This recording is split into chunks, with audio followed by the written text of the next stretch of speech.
시작. 누추함과 어리석은 말이나 희롱의 말이 마땅치 아니하니 오히려 감사하는 말을 하라. 아멘.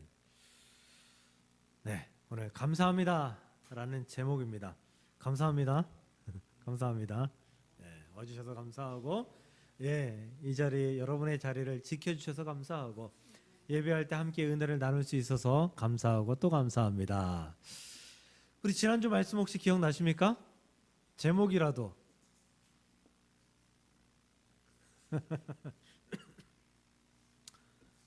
제가 지난주 말씀 시작하면서 이렇게 말씀드렸어요. 지난주 말씀을 준비하면서 성경의 사람들, 성경의 여인들을 계속해서 이어갈까라고 생각하다가 2024년 새해가 되었으니 우리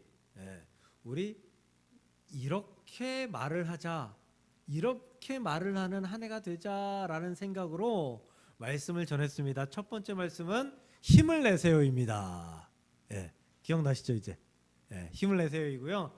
두 번째, 우리 이렇게 말을 하자, 이렇게 말하면 살자, 2004년의 두 번째 말씀은 감사합니다입니다. 우리 앞뒤 옆에 계신 분들하고 인사 한번 할까요? 감사합니다. 감사합니다. 감사합니다. 네. 말 한마디로 천냥빛을 갚는다. 잘하는 속담이죠. 웃는 얼굴에 침 못 뱉는다. 마음을 편안하게 하는 사람에게 악으로 대할 수 없다. 뭐 이런 의미. 우리가 말을 잘하면 그 말을 잘해서 기분 좋게 하는 것과 더불어서 물질적인 것까지, 우리가 더 많은 것까지 얻을 수 있다라는 것이 이런 속담의 내용이 아닌가 싶습니다. 더불어 저는 살면서 감사합니다라고 했는데 인상 쓰고 성질 내는 사람을 아직까지는 보지 못했습니다. 혹시 보셨습니까? 미안합니다 했을 때 성질 내는 사람은 봤어요. 미안합니다, 죄송합니다 하는데 성질 내는 사람은 봤어요. 그 상황이 미안합니다로 끝날 수 있는 상황이 아닐 경우, 아니면 그 미안합니다의 그 말투나 내용이 미안합니다, 죄송합니다 이게 아니라 미안해요, 죄송해요, 뭐 이런 사람들, 그런 사람들한테는 성질 내는 사람들을 본 적은 있어요. 근데 감사합니다라는 데 성질 내는 사람은 아직까지 본 적이 없는 것 같습니다. 감사는 사람을 평화롭게 하기 때문입니다. 감사는 선한 세상을, 평화로운 세상을 만드는 아주 참 좋은 도구라고 생각이 됩니다. 유치원 선생님이 아이들에게 선물을 나눠주면서 이렇게 묻습니다. 여러분, 선물 받을 때 뭐라고 대답해야 되죠? 뭐라고 말해야 되죠?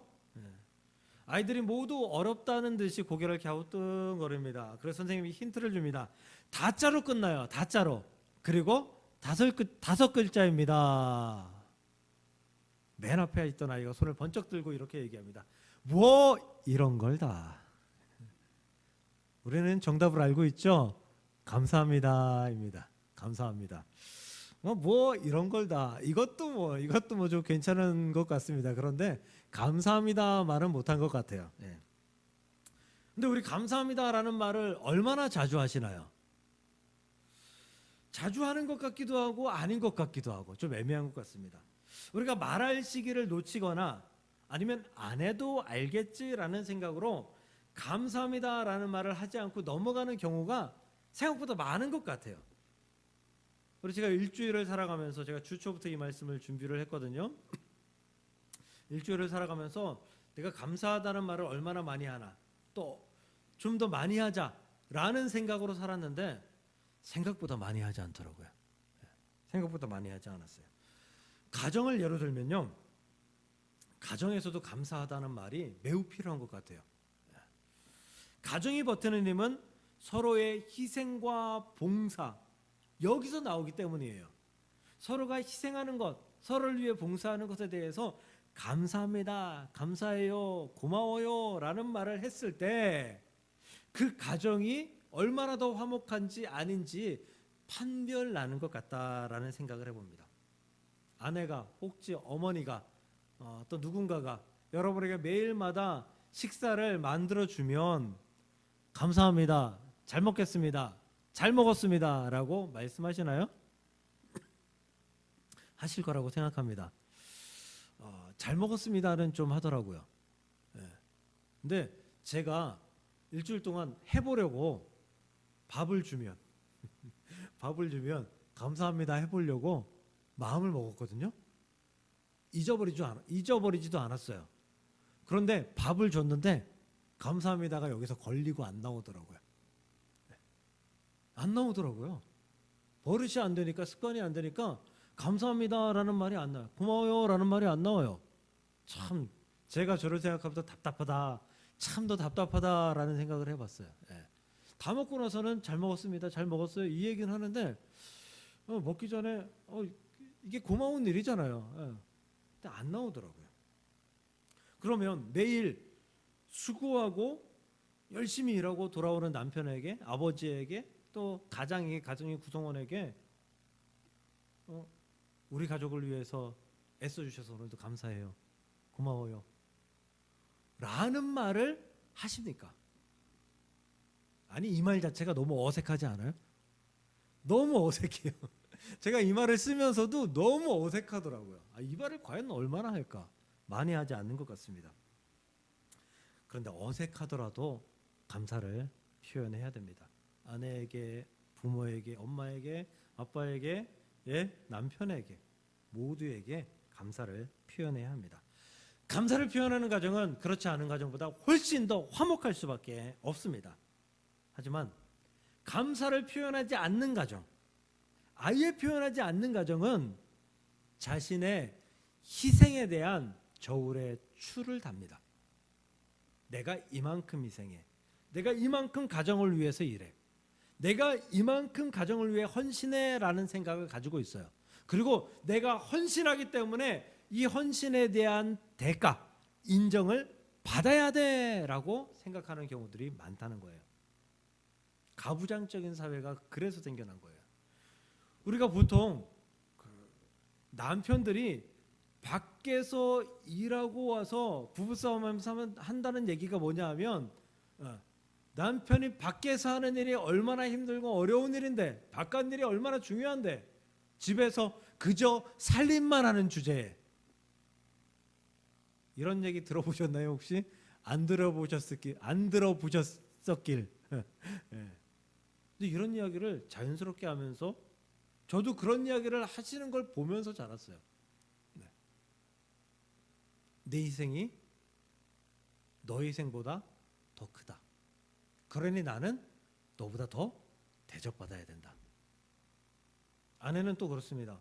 내 희생이 적다고 생각해도 그래도 적으면 적은 대로 인정해 줘야 될 거 아니에요.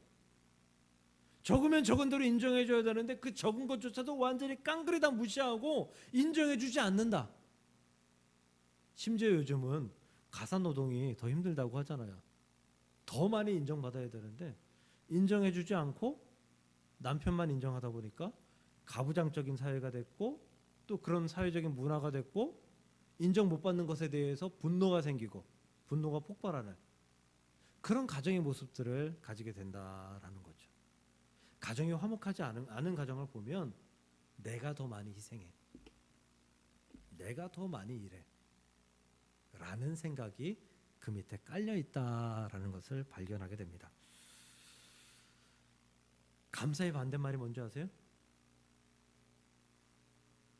불평불만이죠, 뭐. 맞죠? 근데 성경적으로 보면 감사의 반대말은 당연함인 것 같아요. 당연함. 상대가 내게 감사한 행동과 감사한 일들, 그리고 또 감사한 표현들을 했을 때 내가 그걸 당연하게 받아들이고 감사를 표현하지 않는 것, 이게 감사의 반대말인 것 같아요. 가정은 누구의 희생이 더 큰지 저울질하는 것이 아니라 서로의 희생에 차등 없이 진심으로 감사하는 것이 가정입니다. 화목한 가정의 조건은 더 희생하는 자를 높여주는 것이 아니라 모든 가정의 구성원들의 크고 작은 희생에 서로 감사하고 인정해 주는 것이 화목한 가정의 조건임을 믿으시고 여러분들의 가정에서도 감사합니다 라는 말을 많이 하며 살아갈 수 있기를 주의 이름으로 축복합니다. 그리스도인의 삶도 마찬가지인 거겠죠. 그리스도인의 삶에도 감사합니다라는 표현, 감사의 마음은 매우 중요합니다. 그렇다면 성경은 왜 우리에게 감사해야 한다라고 이야기할까요? 감사해야 평안하기 때문에, 앞에 말씀드린 많은 내용들 때문에, 그것도 그렇지만 감사에 대해서 성경은 이렇게 이야기합니다. 시편 136편 1절부터 3절입니다. 앞구절만 읽어드릴게요. 여호와께 감사하라. 신들 중에 뛰어난 하나님께 감사하라. 주들 중에 뛰어난 주께 감사하라. 다 읽어드리면 여호와께 감사하라. 그는 선하시며 그 인자하심이 영원하미로다. 신들 중에 뛰어난 하나님께 감사하라. 그 인자하심이 영원하미로다. 주들 중에 뛰어난 주께 감사하라. 그 인자하심이 영원하미로다. 우리가 감사해야 될 이유는, 감사는 하나님께서 우리에게 명령하신 명령이기 때문인 줄 믿으시길 바랍니다. 감사는 명령입니다. 명령. 감사는 그냥 우리가 감사해야 될 때 감사해야 되고, 그냥 뭐 아닐 때 안 해도 되고, 이게 아니라 하나님께서 너 감사하는 삶을 살아야 돼, 감사를 표현해야 돼, 우리에게 명령하셨다라는 거예요. 그 명령에 우리는 반드시 순종해야 된다라는 거예요. 그런데 이 시편 136편 이 저자는 그 인자하심, 그 선하심에 대해서 이야기하면서 감사하라라고 이야기합니다.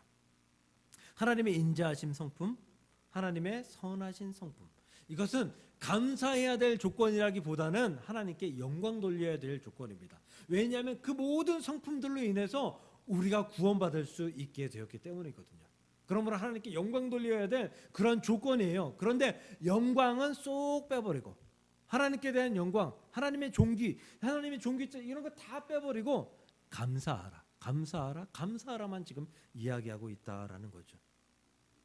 이 말은 사람들이 하나님의 선하심과 인자하심을 알아요. 그리고 찬양해요, 경배해요. 그런데 감사를 자꾸만 잊어버린다라는 거예요. 사랑하는 성도 여러분, 하나님의 명령으로 제가 명령을 대언해 드립니다. 하나님께 감사하시길 주의 이름으로 축복합니다. 어린아이들에게 엄마 아빠는 감사를 명령해요. 그렇죠? 용돈을 받았거나 뭐 누군가의 간식을 받았거나 그러면 꼭 이렇게 얘기해요. 멀뚱멀뚱하게 있는 아이한테 이렇게 얘기해요. 야, 감사하다고 해야지. 감사하다고 하는 거야. 감사를 명령해요. 예. 아이들이 기뻐하며 그러면서 감사합니다라고 얘기하죠. 저는 그 영유아들, 뭐 유치원 애들, 얘네들 너무 예쁘잖아요. 예. 좀 되바라진 모습도 사실 좀 예뻐요. 예. 뭐 그 모습은 고쳐질 모습이니까, 예.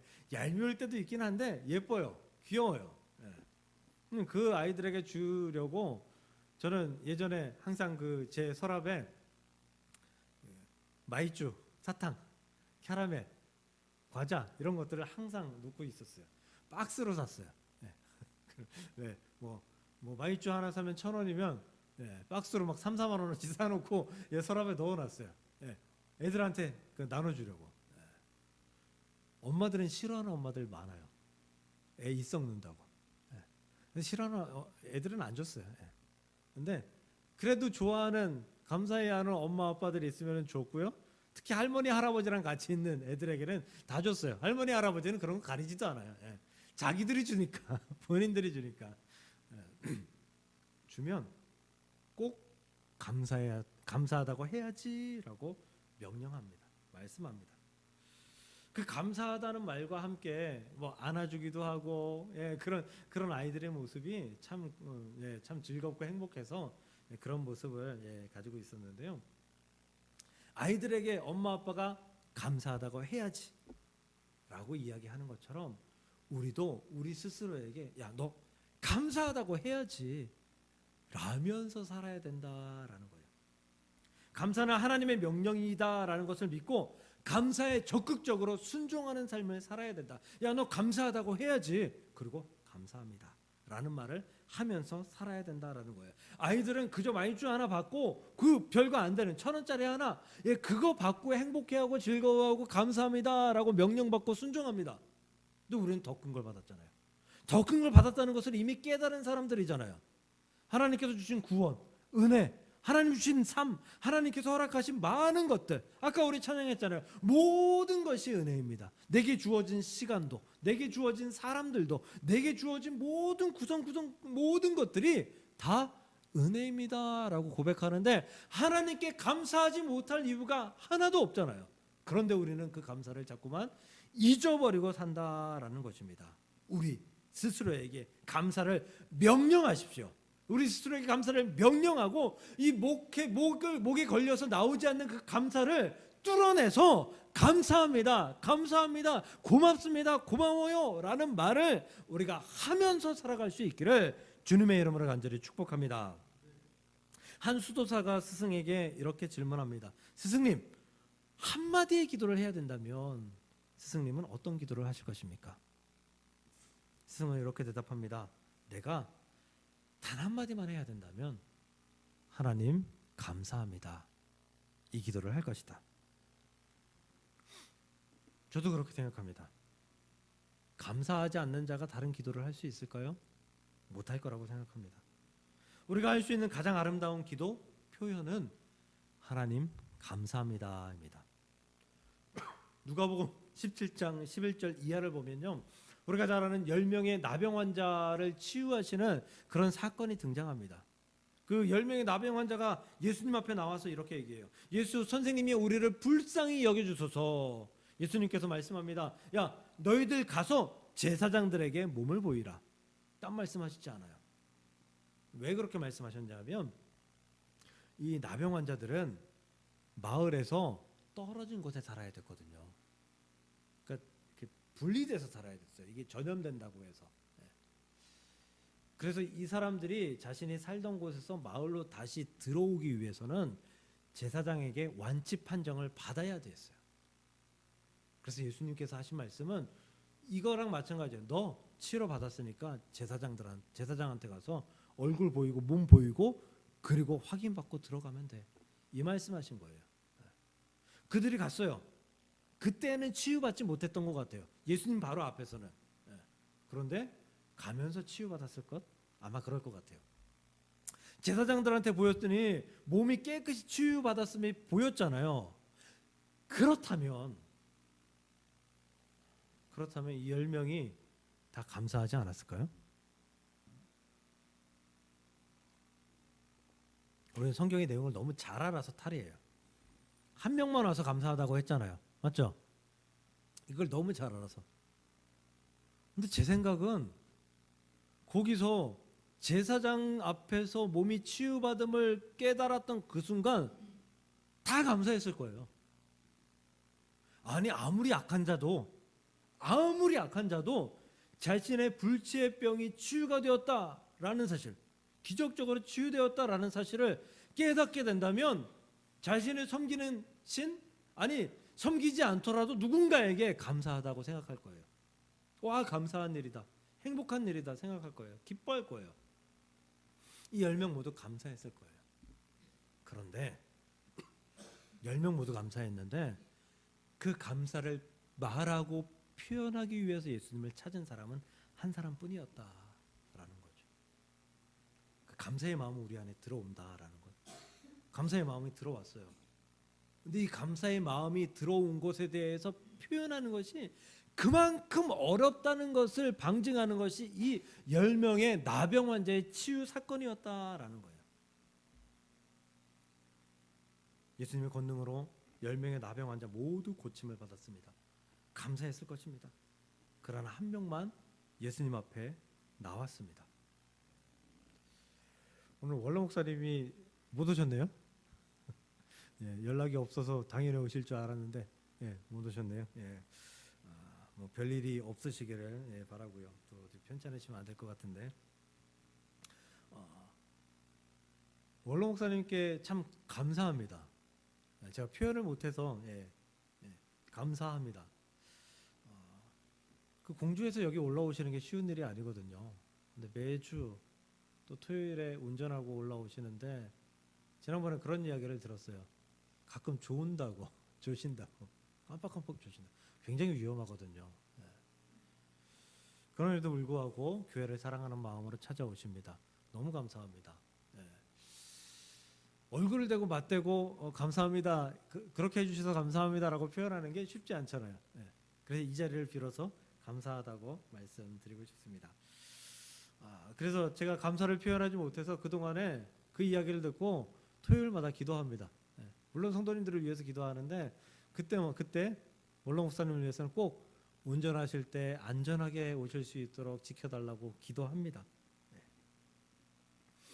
우리는 마음은 있고 또 스스로 마음으로 이렇게 기도하고 표현하는데 직접 대고 표현하는 것을 잘 못합니다. 참 민망해합니다. 그런데 표현해야 합니다.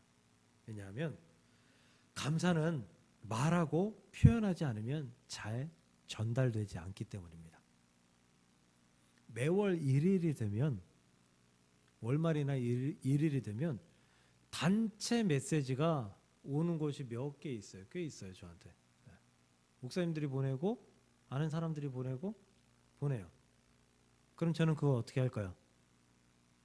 목사님들이 보내셨으니까 감사합니다 하고 답장을 보낼까요? 그냥 무시합니다. 왜냐하면 그분은 저한테 보냈는지 알 수 없을지도 몰라요. 모를지도 몰라요. 왜?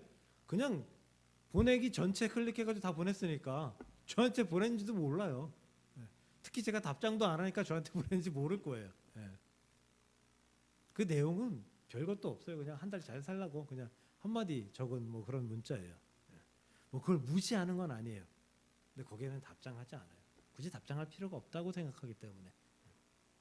그런데 꼭 답장하는 문자가 있어요. 단체 문자인데 어떤 문자냐면 장례, 결혼 이런 행사하시고 단체 문자 보내시는 분들이 있죠. 거의 다 보내시죠 요새는.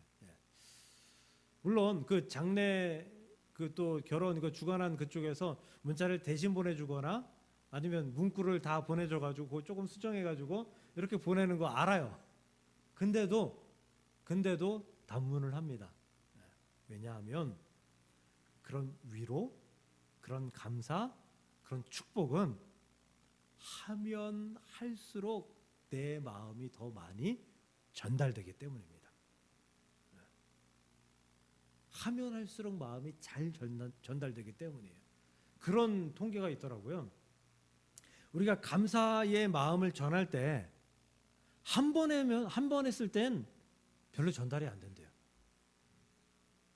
감사의 마음이 제대로 전달되기 위해서는 보통 5번에서 7번 정도가 필요하다라고 해요. 우리 엄청나게 감사의 말을 노력해야 된다라는 거예요. 그럼 우리 사랑하는 성도 여러분, 2024년을 우리가 살아가는 동안에 감사를 이전보다 훨씬 많이 표현할 수 있기를 주의 이름으로 축복합니다. 감사합니다, 감사합니다, 감사합니다. 이게 그냥 습관처럼 툭 튀어나오는 그런 우리의 습관의 말이 될 수 있기를 주님의 이름으로 간절히 축복합니다. 위에서 언급한 이 10명의 나병 환자 그리고 치유받은 1명의 고침받은 자, 이 사람은 또 한 번의 감사의 사건을 경험하게 됐죠. 누가복음 17장 19절입니다. 그에게 이르되 일어나 가라, 내 믿음이 너를 구원하였느니라.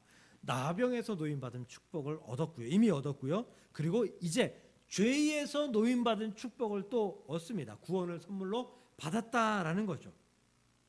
첫 번째 나병에서 회복된 은혜는 예수님의 일방적인 은혜였어요. 그가 무엇을 했기 때문에 준 게 아니에요. 그냥 그들이 우리 고쳐주세요 그냥 한마디 했음에도 불구하고 예수님은 은혜로 그들을 고쳐주셨어요. 불쌍히 여기서 고쳐주셨어요.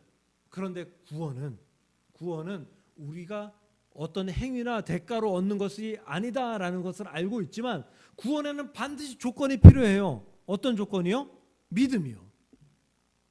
예수 그리스도께서 우리를 위해 십자가 져주시고 죽으시고 부활하시고 승천하셔서 지금의 우리의 구주가 되셨다. 이것을 고백해야지만 우리가 구원을 얻을 수 있어요. 조건이 있단 말이에요. 다른 조건은 없어도 그 조건은 있어요.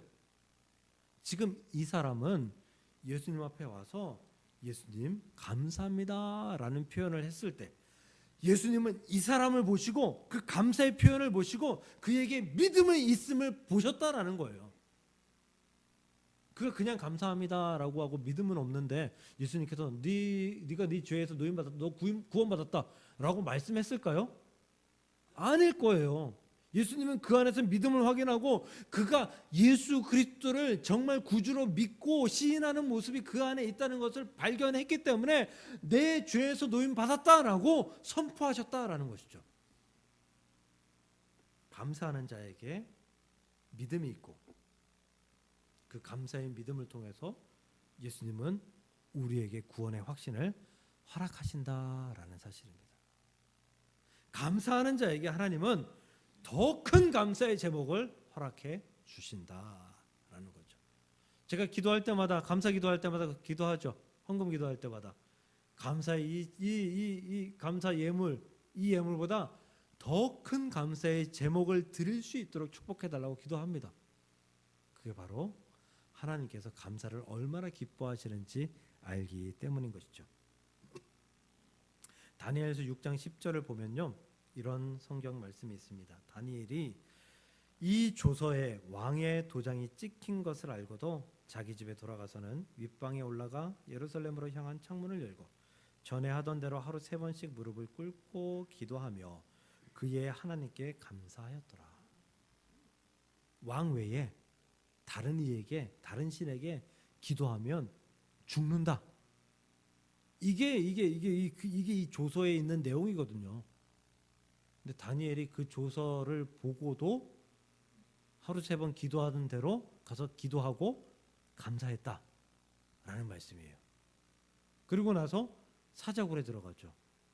사자굴에 들어가서 27절, 그는, 이 하나님이에요. 그는 구원도 하시며 건져내기도 하시며 하늘에서든지 땅에서든지 이적과 기사를 행하시는 이로써 다니엘을 구원하여 사자의 입에서 벗어나게 하였음이라 하였더라. 다니엘이 하나님께 기도하고 감사했을 때 이러한 생명의 축복이, 생명의 구원이 다시 한번 일어나는 놀라운 기적을 체험하는 다니엘이었다라는 거죠.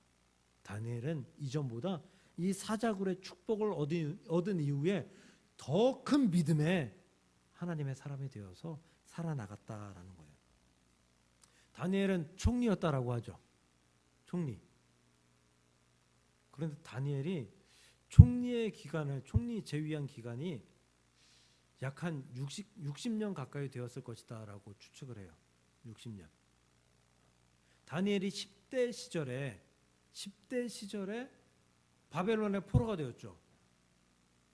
그리고 다니엘이 포로에서 돌아올 때, 그리고 그 나이가 80세 정도 되었을 때예요. 그때까지 총리를 했거든요. 그만큼 총리를 할 수 있는 사람이 어디 있을까요? 없어요. 역사적으로 없어요. 근데 더 중요한 건 뭔지 아세요?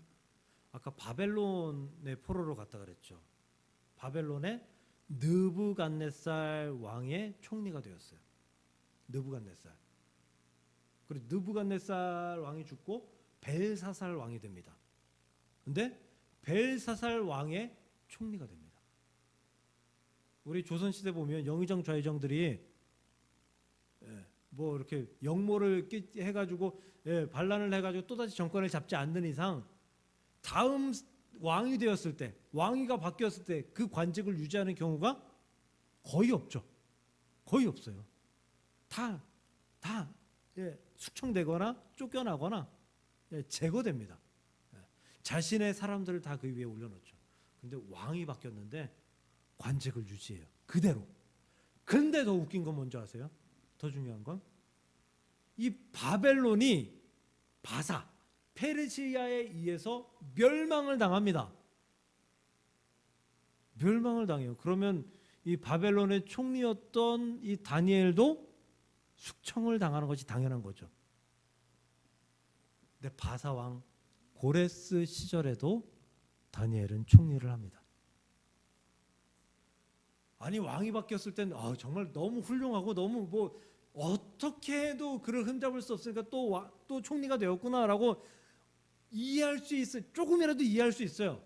그런데 나라가 바뀌었어요. 전의 나라는 패망했어요. 근데 새로운 나라의 총리가 또 되었다? 이건 하나님의 개입하심이 아니면 절대 설명될 수가 없어요. 인류 역사상 절대 없는 일이에요.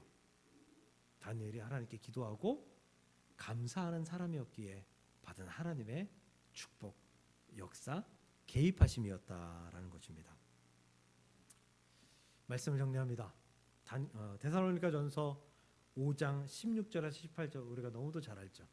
항상 기뻐하라, 쉬지 말고 기도하라, 범사에 감사하라. 이것이 그리스도 예수 안에서 너희를 향하신 누구의 뜻이니라? 하나님의 뜻이니라. 우리가 기뻐하고 기도하고 감사하는 것은 하나님의 뜻이래요. 하나님의 명령이래요. 무슨 얘기예요? 무조건 해야 된다는 거예요. 무조건. 네. 우리가 감사해야 되는 것은 해도 되고 안 해도 되는 게 아니라 무조건 해야 되는 것입니다. 하나님의 명령인 것이에요. 그러므로 감사하는 삶을 살고 감사를 표현하고 감사를 말하고 감사로 말미암아 우리의 인생이 꾸려지는 그런 모습이 우리 안에 있어야 된다라는 거예요. 그러면 하나님께서 그 감사로 말미암아 우리의 삶을 축복해 주실 것이다. 세워 주실 것이다. 승리하게 하실 것이다. 그 감사로 말미암아 하나님 곁에 붙들어 주실 것이다. 할렐루야. 그러므로 감사하고 감사하며 또 감사를 표현하며 살아갈 수 있는 저와 여러분들의 2024년 우리의 인생이 될 수 있기를 주님의 이름으로 간절히 축복합니다. 우리 감사합니다 한 번 더 하고 말씀을 마칠까요? 감사합니다. 기도하겠습니다.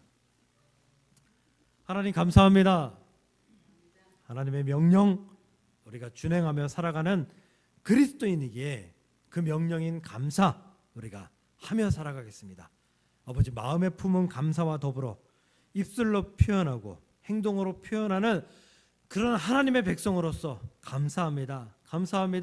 하나님께 감사하고 주변 사람들에게 감사하고 교회에 감사하고 내게 속한 모든 사람들에게 감사하고 가족에게 감사하는 귀하고 복된 감사를 표현하는 주님의 백성들이 될 수 있도록 우리를 붙들고 우리를 세워주시고 우리를 사용하여 주시옵소서. 감사합니다. 감사가 끊이지 않는 우리의 2024년의 고백이 될 수 있도록 주여 역사하여 주시옵소서. 예수님의 이름으로 감사하며 기도드리옵나이다. 아멘.